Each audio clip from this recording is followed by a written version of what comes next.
Welcome to the Heal Your Hunger Show, where we get to the heart of why you overeat and how to stop. If you struggle with food and weight like I did, welcome home. Welcome everybody to the Heal Your Hunger Show. So happy to have you here. It is a great day to be alive, and I'm super excited about a very important topic today. 3-meal magic no matter what. So I'm going to dig into how I do this in my own life because things come up, little obstacles get in the way, and I'll tell you what I do about them. So before I get into that, have you heard? I am doing a very special 2-day retreat in England. Yes, London, here I come. I'm so excited. I am going to Europe for a month, and I'm going primarily because my guy is from the Netherlands, so I get to go with him and visit his family, which is super cool. That's going to be a first for me, meeting them. But really, he's got some conferences in France, so we're going there. He has a Frisbee tournament in Italy, so we're going there. So it's kind of his schedule that's driving this, but I'm like, hey, I'm going to be over there. I got to see some of my peeps. So I planned a retreat in England. And I'm just letting people know about it right now, which means we've got a little bit of time before it happens. But if you want to know about this, definitely drop into the Secret Sauce group. So I share the details in the Secret Sauce I share the details in the Secret Sauce group, and you just go to the Secret Sauce to End Emotional Eating and ask to join the group. If you haven't done that, you really should do that anyway. So the Secret Sauce to End Emotional Eating, that's where all my announcements start, okay? That's the hub for anything Heal Your Hunger. But if you're anywhere in Europe, or frankly, anywhere, period, come join us at this very special retreat. There will be maximum 8 women. It will be at my Airbnb. I got a really cool Airbnb that is chosen specifically for this retreat. My guy is an amazing cook. He'll be making the meals. You'll stay elsewhere, but come for 2 days. It'll be deep. It'll be impactful. It'll be incredibly yummy because we'll be connecting at the heart level and digging into your relationship with food and really getting you started on a whole new journey of healing. So I'm really excited for what I have planned, the lessons we're going to do, the exercises, meaning writing exercises, and just looking within. You know, this is an opportunity for you to give yourself some time and space to look within. So I hope you'll join us. It's Labor Day weekend, and you've got the time. You can come, cancel everything else. Just kidding. But, your family will understand. Just sneak away and come be with us. We'd love to have you. Now, I want to share also about our new quiz, which is on the website healyourhunger.com. If you haven't taken the new quiz to find out if you're an emotional eater or a food addict or somewhere in between, we have a brand new quiz. We have brand new goodies that we share with you based on your personalized score. So take that free quiz at healyourhunger.com. And now on with the show. So one of my clients asked me the other day, she was out with friends on a, summer vacation at a lake house. She's so awesome. My clients are so awesome. I want to shout out to my clients who are like changing their lives by leaps and bounds. They're doing the inner work. They're making changes and they're standing for themselves. And it's the coolest thing. So if you think your problem is food and weight, think again. You know, that's what gets our attention, and that's what absolutely gets healed when you are part of the Heal Your Hunger family, but we do it in a very different way. So not with diets, not with exercise programs, but with really changing the living problem, the problem that gets in our way when we try not to overeat. When you don't overeat, you have stuff come up. You have tensions with family, you have fears, you have insecurities, you have stress. And if you don't have new tools for dealing with that, you're going to go back to what you know, which is your number one coping tool, food. Okay, back to my client. So she's doing, summer a vacation with other families and family members, and she's had trouble in the past because it's very food centric. These are amazing cooks, and it's all about the meals and the food. And, that is problematic for her because she doesn't want to be eating all day long. She wants to stick to 3-meal magic, which is 3 meals with nothing in between. And it's so freeing because then in between you get to live your life. You get to enjoy people. You get to have fun. You get to swim. You get to read a book. It's not all about the food anymore. So when she's been at this particularly challenging place with people who are eating all the time, cooking all the time, laying food out on the table where you can just grab something at any time of the day, she feels challenged. But this year, she's finding so much more peace around the food where it's not about the food at all, and she's able to enjoy herself. But still, there are challenges. Like people eat very late. They eat on a schedule different from her own. And so she brought up on a Q&A call the other day, what do I do about that? Like, how do I handle that? I don't want to be eating at 9:00 at night. Too late. I get too hungry. It's too easy to overeat, which I totally get. So I happen to have some experiences that were very fresh for me that I shared with her. And I thought, you know what, this would be a good thing to share here. So my guys' friends came to visit from the Netherlands. They're going on a camping tour of California because there's so many cool places to visit in California. Unfortunately, the heat's been close to unbearable. Nevertheless, they went to Sequoia, they went to San Francisco, Yosemite, so many cool things. And then they came back to Los Angeles and spent the weekend with us, and which was fabulous. So great. That's a podcast in and of its own. I'll get to that. But what happened was the first night they were with us, we were headed to the Dodgers game. And normally, if I'm going to some place where I know there's going to be crappy food, I plan ahead, I bring a salad, but I didn't have time to do that this time, and I didn't have one in my fridge. So instead, I brought some nuts and a protein bar, and they came in handy. So we get to the Dodgers game. They have something called the Dodgers dog, which they hand out, you buy, in the stands. And then my friends weren't particularly hungry, and it got to be about 7:30. We're at maybe the 3rd, 4th inning, and I'm getting hungry because that's mealtime, if not past mealtime for me. So I'm getting hungry. So I don't want to eat a Dodger dog. I don't want to eat the other crappy foods, popcorn and pretzels and whatever else they have there. So I ate a good handful of peanuts and a protein bar, which the protein bar has protein, which peanuts, not so much protein. So I eat 1 protein bar and a handful of nuts. And I ate where I felt satisfied. I felt satisfied. I didn't feel hungry. I didn't feel full. That's my sweet spot. So I go on watching the game. We get beers and popcorn for everybody there, our family, rather, not everybody at the stadium. But we everybody wants, something to drink. And one of them got, the younger one got a Coke. And so here we are watching the game. They're munching on popcorn and mostly beer. And I'm feeling satisfied because I've eaten. So no popcorn for Tricia because that's just not my food. So, popcorn is one of the most dangerous foods for emotional eaters. And I like to just stay away from it. It's not my food. I've eaten so much popcorn. I've eaten more popcorn in front of the TV during a binge than most people will eat in their entire lives. Are you picking up what I'm laying down here? So the night progresses, it gets later, and my partner starts talking to his friend about dinner plans and thinking, hey, we shouldn't eat here. The food's so crazy expensive and so crazy bad. Let's go for Thai food after the game.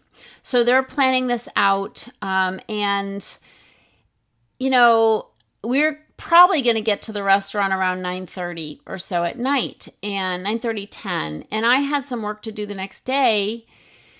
So I'm thinking, well, wow, that's 10 o'clock. We'll get home at 11. I literally was giving a presentation the next day for my Quit Sugar Challenge people. And so I said, you know what I'm going to do? I'm going to go with you guys to the restaurant. If you could make it a restaurant that's closer to home, that would be great. And then I'll take an Uber from there home. That way I can get to bed by 11 and I won't be tired the next day. And I didn't need to eat. I'd already eaten. And so they found a restaurant that was in our not total neighborhood, but, maybe 10, 12 minutes away from my house. And that's what they did. They went and had dinner very late. I took an Uber home. I mean, they offered to drive me home, and I said, no, go eat. I'll grab an Uber home. And sure enough, I got to sleep by 11. I had a good night's sleep. My friends slept in the next day. I didn't have that luxury. I was giving a presentation. But it was great. It was great. Why? Because I took care of my needs. Okay? I thought I had something. I had some emergency food, not the best dinner, nuts and a protein bar. Nevertheless, it was for sure a protein bar that was clean by my estimation. So I was fed. I felt safe. Clean enough, I wouldn't make a daily habit of it, but clean enough. And I got some sleep, and I spoke up for what I need. They accommodated my needs, but they got to do what they wanted to do. And so that's example number one. Example number one is watch out for your needs. Do what you need to do. Think ahead, prepare so you're not caught off guard eating crappy baseball, stadium food. And you do what you need to do. All's well that ends well. They got what they needed. I got what I needed. But guess what? I had to speak up for what I needed. I had to voice what I needed. And this is the rub for emotional eaters. We run into trouble trying to eat clean when we're out and about, when we're with friends, because we're all twisted up about speaking up for ourselves. We're all twisted up about judging our needs. Oh, I don't want to seem weird. That's weird. Just go along with everything. Don't make a big deal about anything. What are they going to think of me? You know the drill, right? You know all those thoughts of, how am I going to be perceived? Am I going to be rejected or judged or whatever? And I have to say, do you take care of your needs? It's so much better. I woke up the next day rested and having eaten food I didn't feel bad about. I didn't wake up with an emotional and physical hangover because I ate a bunch of carbs and sugar. So that was example number one. Example number two was the next night, and we were going out on a boat. Okay, we got to go out on the boat, and it was fabulous. A gorgeous summer night here in Los Angeles. And we saw dolphins. Oh my God, it was gorgeous. We were you look out on the water, and if you see a big, we were out a couple miles. If you see a big patch of birds kind of diving, there's something going on, and likely there's dolphins. So sure enough, we were looking for it. We saw a bunch of birds that are diving for fish, because there are a bunch of dolphins. And we rode alongside the dolphins, and they were jumping and swimming, all around the boat. It was magical, so magical. Oh my gosh, so magical. If you go to the Secret Sauce group, you'll see some videos. It's just incredible. But anyway, I thought ahead. I brought a salad, a pre-made salad. I have a health food store close by that I buy prepackaged salads from. They're not cheap. They're $17.50 a piece, but I'm worth it. Okay, I'm worth it. Do I wish there were $12? Yes. Whole Foods has cheaper salads, but they aren't quite as substantial. So I pay a little extra at this very amazing health food store that's totally overpriced. But they make really clean food that I feel really confident eating. I know it's clean. I know it's, been handled well. I just love the food. It's really yummy. So I pay a little extra for that, and it sure beats the alternatives, right? I could spend $17.50 on a binge in a heartbeat. Ice cream and chips and my special cookies, whatever. So I'm worth it. But anyway, bring this salad on the boat. And they had chips. They stopped at Trader Joe's, got chips and cheese and crackers and beer and seltzer and all that. So we go out on the boat, and it's just a gorgeous night. But they're fine munching on chips and all this. And I've got my salad. I have my salad so I can eat dinner. And that's what I do. I whip out my salad. I eat around 7:30. I have a really satisfying, nutritious meal. And then I'm done. I'm done for the night. And that was so good. And so we watched the sunset. We went back to shore. By then it was 9:00 at night. They're kind of hungry. Do you see a pattern here? So they're like realizing they need some dinner. So they get a pizza, and they go pick up a pizza, bring it home. We sit at the dining room table. They're eating pizza, and I'm not. I'm not, because I've eaten. Okay. Do you see the beauty of 3-meal magic? It's not mealtime. For me, I've already had my meal. I thought ahead. I ate something healthy. It's not pizza time for me. And it's just so clear. The boundaries of 3-meal magic are so clear, and they save me on so many occasions. So, it was another example of me taking care of myself. I didn't make a big announcement about it. I just brought a salad. I ate my salad. I could have cared less what they thought of me. I didn't bring a salad for anybody else. They had a choice. They were at Trader Joe's. They could have bought whatever they needed. So I just look out for myself, and that may seem selfish, but I mean, they were totally fine with what they had, but I wouldn't have been fine if I hadn't looked out for what I needed. And people just don't care. We think everybody's judging and thinking we're weird, but they had a great time. And what I was eating for dinner was of little concern to them, but it was of big concern to me. It matters a whole lot more to me what I do than it matters to anybody else, right? Okay, example number 3 was the following night. The family went to Universal Studios. They were there all day. My partner and I were cooking a delicious curry for when they got back. We told them we'd be making dinner for everybody. They let us know they'd be staying for the last ride, which means they weren't going to leave the park till probably 8:30 at night. And I'm thinking, here it is about 7:00. I'm thinking, that's really late to eat. So what am I going to do here? But I am the sous chef when it comes to cooking with my partner. And I did a lot of work on this meal, and it was going to be an amazing meal. We were cooking chicken on the grill. I made an incredible, it was chicken satay as part of the meal. So I made an incredible peanut sauce with stevia. Yes, sugar-free peanut sauce for chicken satay, which was so delicious, sugar-free. And then he and I made a curry, for which I chopped a whole bunch of vegetables. So I wanted to eat this meal. It was going to be really good, and I wanted to have part in it. So what I did is I had basically a snack, which I then made part of my dinner. So I ate something ahead of time. I can't really remember what I ate, maybe some cheese or some veggies and cheese perhaps. But then I ate less when it came to dinner time.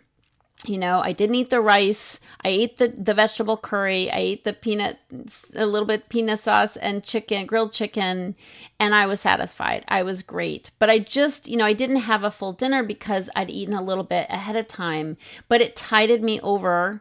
Tided, is that the right word? It tided me over. It tided me over until our friends got back, and we had a beautiful dinner on the roof, my rooftop deck, and it was just lovely. And I was satisfied, and I didn't overeat, and I feel like, it was a little fudging of 3-meal magic, but not much. It was really with the intention of that being my third meal, just a little bit split up so that I could last. Normally I wouldn't have done that. I would have just eaten earlier, but because I was pretty happy about the meal that was being made and I knew it would be totally delicious, I wanted to enjoy it. And so I did a little workaround. But the point is, 3-meal magic is my guiding light. It's my guiding light. It's awesome. It enables me to feel sane around food, feel in control around food, feel blessed to be able to eat yummy things, but not be, hurting my body with unhealthy, processed, junk food. But it takes some forethought. It takes speaking up. It takes thinking ahead what I need. It takes not caring what people think of me. And I think, with my clients, I find that that's the biggest sticking point is we're just so painfully self-centered. We're just thinking everybody's looking at us. Everybody is thinking we're weird. Everybody's judging. And that's just not the case. Is it different? Sure. If you take care of your needs and you're on a different plan, are people going to notice? Some might. But who cares? Who cares? Isn't it better to wake up the next day feeling good about your choices than hating yourself and just in the name of not making any waves or having anybody look at you funny? I'll take feeling good about my choices any day of the week. And my prayer is that you care enough about yourself that you do as well. Because we're the only ones who have to live in our bodies. We're the only ones who have to feel the effects of the foods that we eat and the amounts that we eat. And you deserve to feel good. Okay, girlfriend? So anyway, that's my message. Those are 3 different examples of 3 meal magic leading the way and doing my best to feel sane and satisfied around food. And if that's helpful, great. So happy to be with you. Please share this show with somebody you think could benefit from the Heal Your Hunger message, the non-diet approach to weight loss and feeling great in your body. Thanks so much. If you enjoyed this podcast and want to get free support, insider health info, exclusive invites to events, and more, visit healyourhunger.com.